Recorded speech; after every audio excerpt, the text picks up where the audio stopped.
Kasus pembunuhan anak politisi PKS, Susno 2J sebut tak ada motif perampokan. Mantan Kabareskrim Polri, Komjen Purnawirawan Susno 2J, menduga motif pembunuhan MAM, 9, anak politisi Partai Keadilan Sejahtera, PKS, Maman Suherman adalah balas dendam karena sakit hati.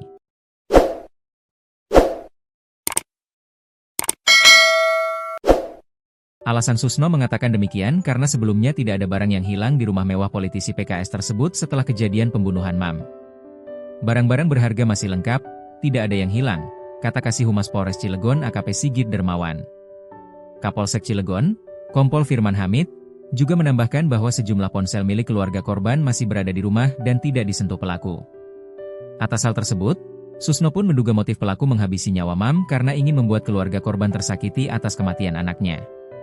Tidak ada satupun barang yang hilang, berarti dugaan motif daripada perkara ini adalah banyak ke arah untuk menyakitkan keluarga korban, membuat sakit hati atau balas dendam atau apalah gitu kan, karena tidak ada barang yang hilang, katanya, Minggu, 21 Desember 2025, dikutip dari YouTube Kompas TV.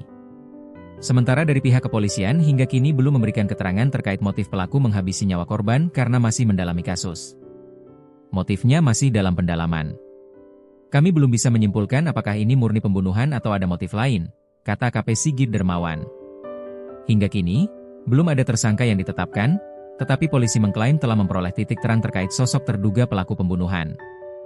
Namun, polisi diketahui belum menemukan senjata atau alat yang digunakan pelaku untuk menghabisi nyawa korban. Susno pun mengatakan, terkait pelaku pembunuhan, memang patut dicurigai bahwa ada orang dekat yang masuk ke rumah mewah tersebut. Namun, katanya, bisa juga hal itu terjadi karena kelalaian pemilik rumah sendiri.